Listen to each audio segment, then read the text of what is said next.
وفا شعاروں کی،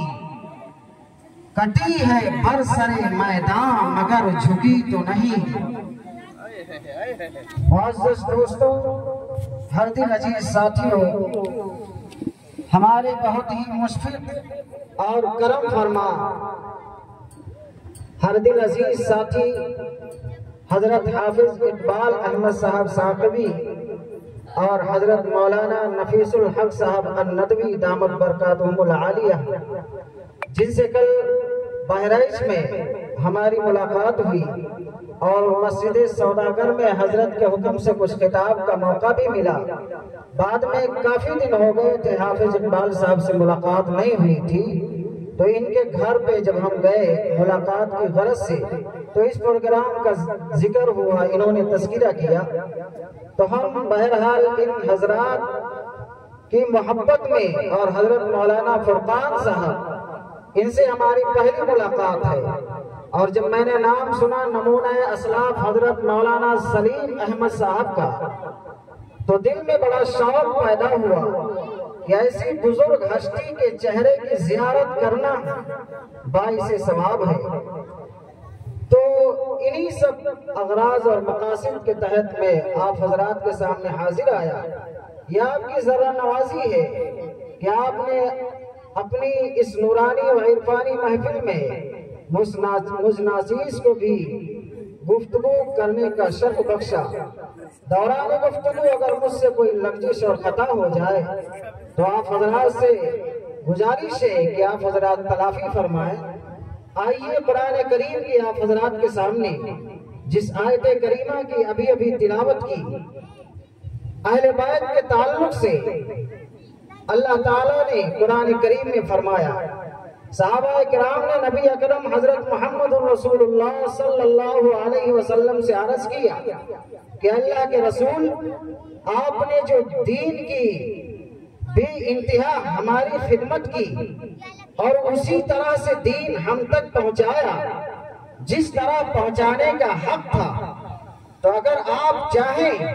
تو ہم آپ کے لیے کچھ ماہانہ اجرت مقرر کر دیں۔ جبریل امین آئے اور آ کر کے عرض کی کہ اللہ کے رسول، قل، آپ ان سے کہہ دیجئے، لا اسألکم علیہ اجرا، ہم اس دین کی تبلیغ کے معاوضے میں تم سے کوئی اجرت کا مطالبہ نہیں کرتے، الا المودۃ فی القربى، بس صرف یہ کہ تم میرے اہل بیت، میرے قرابت داروں سے محبت کرو۔ میری ملت کے نوجوانوں، یہ آل محمد کا گھرانہ ہے،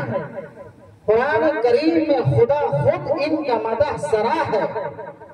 آیت حمد من جانب اللہ ان کو عطا ہے، اور اہل بصیرت کو اس بات کا پتہ ہے، کہہ دو جبریل بھی ان کے در کا گدا ہے۔ محرم الحرام کا یہ مہینہ آج سے تقریباً 1385 سال پہلے کربلا کے میدان میں جگر گوش رسول، فرزند بطول، شہسوار دوش رسول، سید الشہداء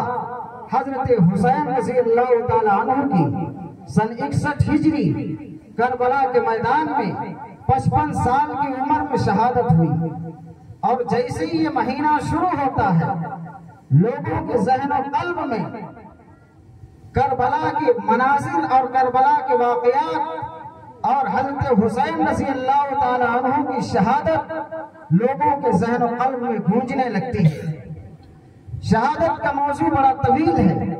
مجھ سے پہلے حضرت مولانا اختر صاحب نے سفیر حسین حضرت مسلم بن عقیل کی شہادت اور خود آپ کے بچوں کی شہادت اور ان کے 72 جانثاروں جن میں حضرت حور کی شہادت کا ذکر کیا۔ جب کربلا کے میدان میں تقریباً سارے آدمی شہید ہو گئے، جب 2-4 افراد بچے تو ہر شخص کی یہ خواہش ہوتی کہ نبی کے نواسے کے سے پہلے ہم اپنی جان عزیز کو قربان کر دیں اور حضرت حسین کو اپنی نظروں کے سامنے شہید ہوتا ہوا نہ دیکھیں۔ جب سارے اعزاء و اقربا، آپ کے بھتیجے قاسم، بھانجے اور محمد اور 6 ماہ کے علی اصغر اور آپ کے صاحبزادے علی اکبر کی شہادت ہو گئی۔ اخیر میں جناب حسین رضی اللہ تعالی عنہ نے سر کے اوپر دستار محمدی باندھی اور ہاتھ میں ذوالفقار حیدری پکڑی اور گھوڑے کے اوپر سوار ہوئی، اور آپ میدان کارزار میں جانے سے پہلے مستورات کے خیمے کے اندر آئے اور اپنی بیوی شہربانوں کو مخاطب کیا اور فرمایا کہ اے شہربانوں، تو حضرت عمر کی دی ہوئی نشانی ہے، فخر کرے گی قیامت کے دن کی تیرا ہاتھ ایک شہید کے ہاتھ میں ہوگا۔ اور فرمایا کہ اے شہربانوں سن، میں نے اپنے نانا جان سے حدیث سنی ہے کہ کل جب قیامت کا دن ہوگا، نفسی نفسی کا عالم ہوگا، پرسان حال کوئی کسی کا نہ ہوگا، ماں باپ اولاد کے نہ بنیں گے، اولاد ماں باپ کی نہ ہوگی، رشتہ دار کا رشتہ دار کوئی نہ ہوگا، یار کا یار کوئی نہ ہوگا۔ خداوند عالم جب جنتیوں کو جنت میں داخل کرے گا اور خدا اس کے بعد خود جنت کا دورہ کرے گا اور جنتیوں سے پوچھے گا کہ اے جنتیوں بتاؤ میری جنت میں اگر کوئی کمی ہو تو اسے پورا کر دیا جائے۔ سارے جنتی کہیں کہ میرے معبود بس تیرا شکر ہے، تیرا احسان ہے، تو نے مجھے باغ و بہار عطا کیے، تو نے سبز یاقوت سے بنے ہوئے مکانات عطا کیے، تو نے سرخ یاقوت سے بنے ہوئے محلات عطا کر دیے، تو نے دودھ کی نہریں عطا کی، شہد کی نہریں عطا کی، وَلَكُمْ فِيهَا مَا تَشْتَهِي أَنفُسُكُمْ۔ میرے معبود ہر دل کی خواہش پوری ہو گئی جنت میں، اب کوئی آرزو کوئی مدعا باقی نہیں رہا۔ لیکن شہید نوجوان کھڑے ہو جائیں گے، شہیدوں کا طبقہ کھڑا ہو جائے گا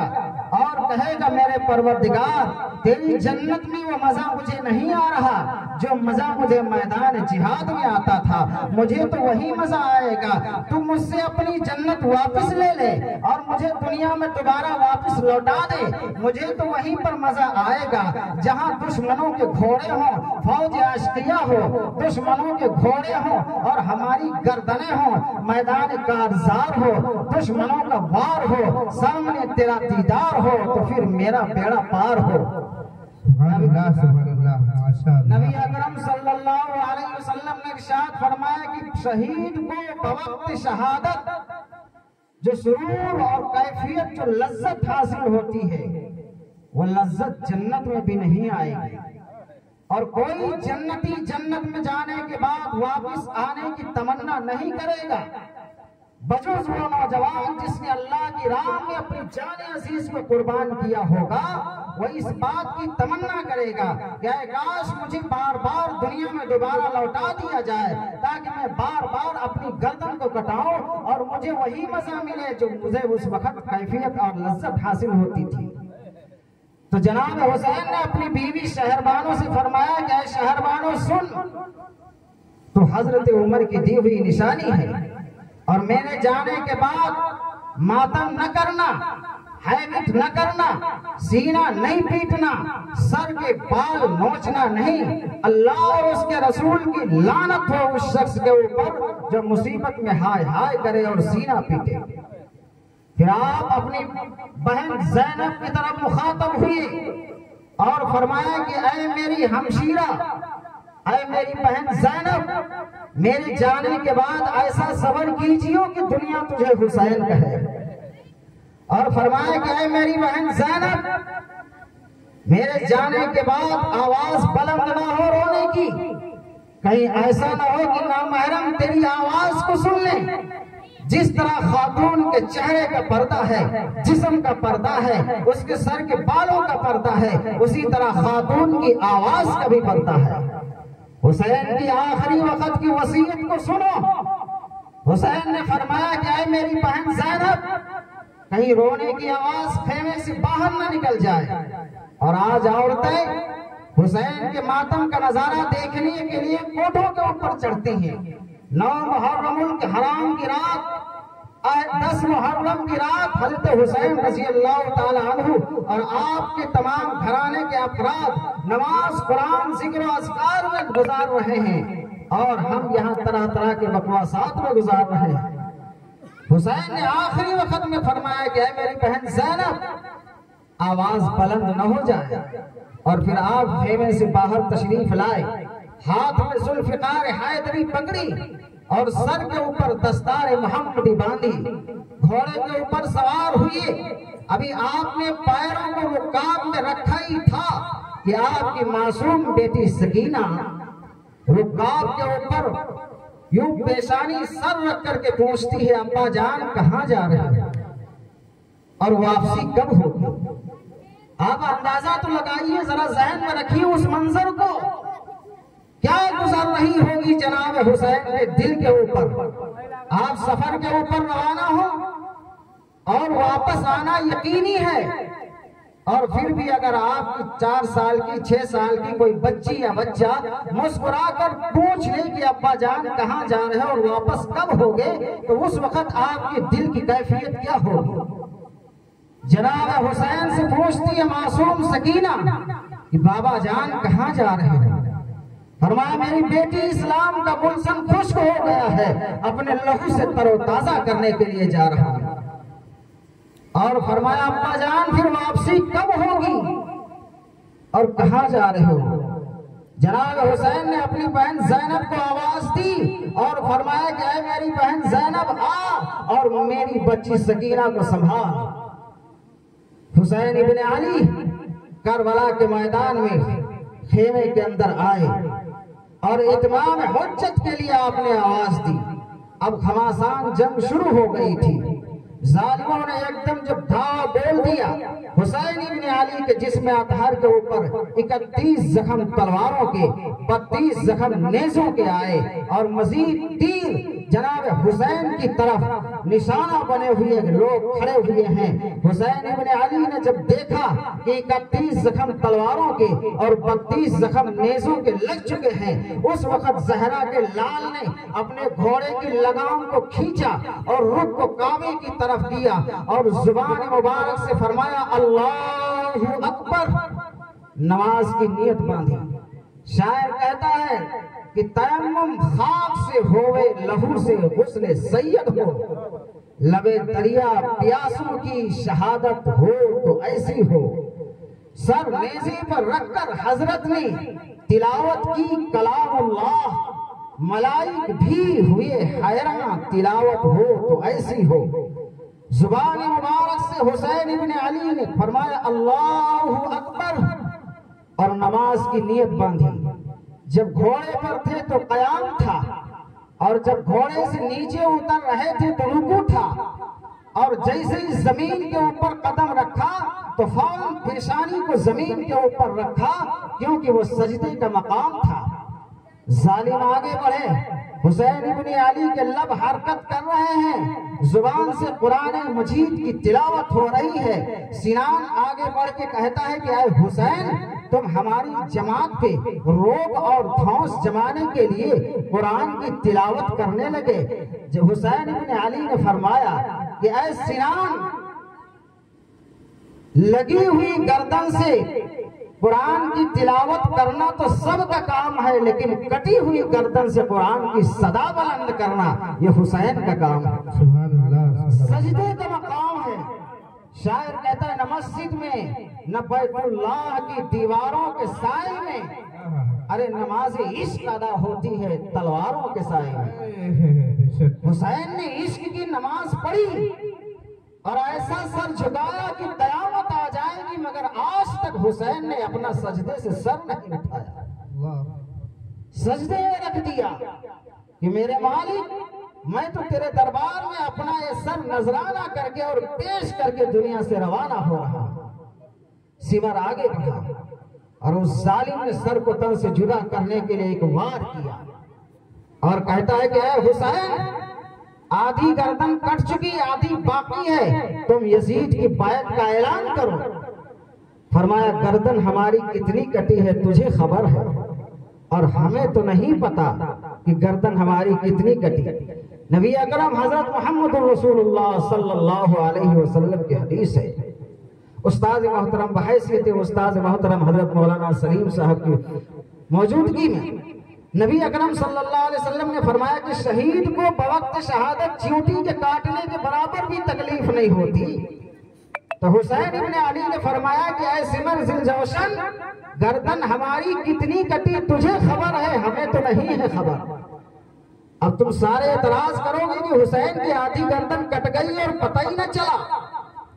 آؤ ذرا قرآن کریم کی تلاوت کرو، 12واں سپارہ اٹھاؤ، سورہ یوسف کھولو۔ جب زلیخا عزیز مصر کی بیوی جناب یوسف پہ فریفتہ اور دیوانی ہو گئی تو مصر کی عورتوں نے تانا دینا شروع کیا۔ جب پورے مصر میں یہ خبر عام ہوئی کہ عزیز مصر کی بیوی زلیخا ایک عبرانی غلام کو دل دے بیٹھی ہے، تو زلیخا نے تمام عورتوں کی دعوت کی اور ایک ہاتھ میں پھل دے دیا اور دوسرے ہاتھ میں چھری دی اور جناب یوسف سے کہا وقالت اخرج علیہن، اے یوسف ذرا تو ان عورتوں کے سامنے سے ایک بار گزر جا۔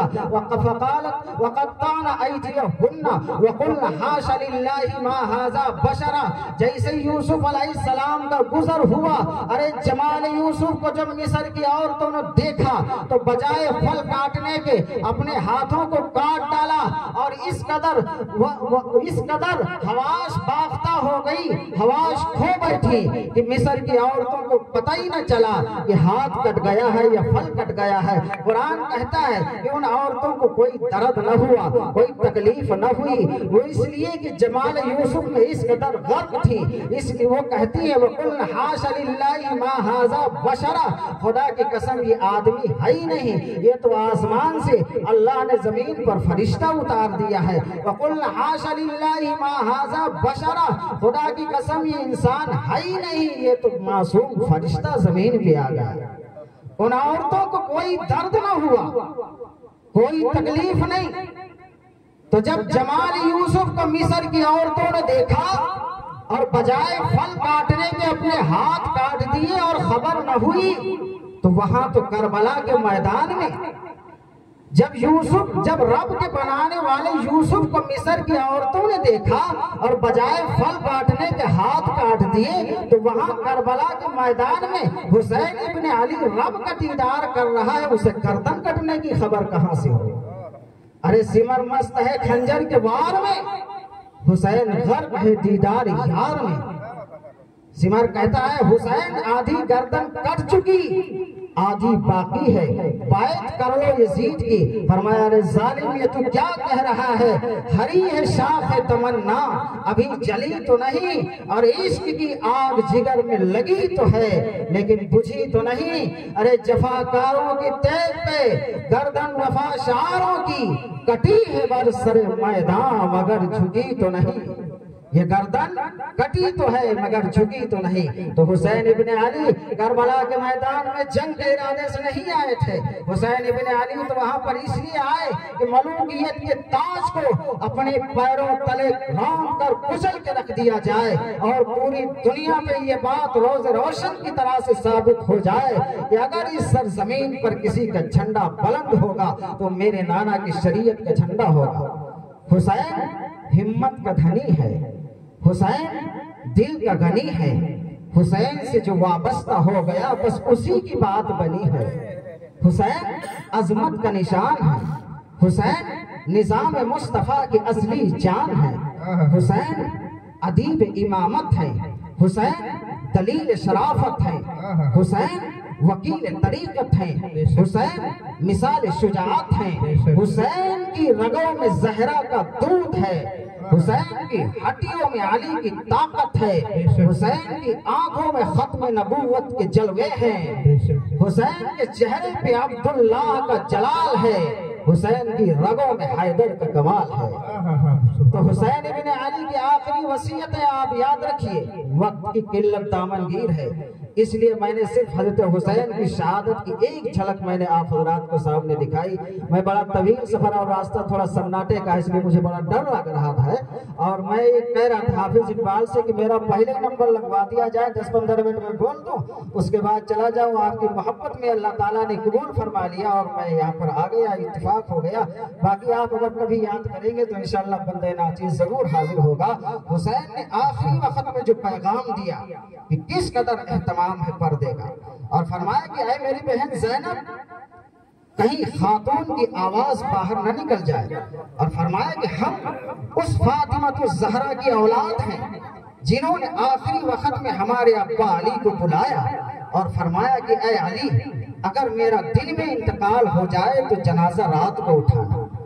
ہم تو ان کی اولاد ہیں، کہیں تیرے رونے کی صدا باہر نہ چلی جائے، آواز بلند نہ ہو جائے۔ اور یہی وجہ ہے محدث شاہ عبدالعزیز دہلوی رحمۃ اللہ تعالیٰ علیہ لکھتے ہیں کہ جب میدان حشر قائم ہوگا، اللہ کی عدالت ہوگی، جہنم کے اوپر پلسرات بچھا دی جائے گی، 500 برس تیز رفتار گھوڑا دوڑے، اتنے دنوں کی چڑھائی ہوگی، پھر اتنے ہی دنوں کی ہموار کی برابری ہوگی، پھر 500 برس تیز رفتار گھوڑا دوڑے، اتنے دنوں کی لہائی اترائی ہوگی، یعنی 1500 سال کا راستہ ہے، 1500 سال کی مسافت ہے، بال سے زیادہ باریک، تلوار سے زیادہ تکھی اور تیز ہوگی۔ جب حضور اکرم صلی اللہ علیہ وسلم کی سب سے زیادہ چہیتی اور لاڈلی بیٹی سیدہ فاطمہ الزہرا کے گزرنے کا وقت آئے گا تو ایک فرشتہ اعلان کرے گا، یا معاشر الانبیاء والاولیاء یغضوا من ابصارکم، اے نبیوں کی جماعت، اے ولیوں کی جماعت، اے غوثو، اے قطبو، اے ابطالو، اب حضور اکرم صلی اللہ علیہ وسلم کی لاڈلی بیٹی سیدہ فاطمہ الزہرا پل صراط سے گزرنے والی ہے، اس لیے اب تم سب کے سب اپنی اپنی نظریں جھکا لو۔ یغضوا من ابصارکم، ان کے پردے کے اہتمام کا عالم یہ ہے کہ رب میدان محشر میں بھی نبیوں سے، رسولوں سے، صحابہ سے، غوثوں سے، قطبوں سے، ابطالوں سے پردے، تو اس لیے میری ماں و بہنوں حسین بن علی کا آخری پیغام مد نظر رکھیے۔ اور دوسرا سبق یہ دیا کربلا کے میدان میں کہ کیا چیز ہے نماز۔ نماز کی حالت میں حضرت حسین بن علی نے اپنے سر کو قلم کروایا، تو اللہ تعالیٰ مجھے اور آپ کو انہی چند باتوں پر عمل پیرا ہونے کی توفیق عطا فرمائے۔ وآخر دعوانا ان الحمدللہ رب العالمین وما علینا الا البلاغ المبین۔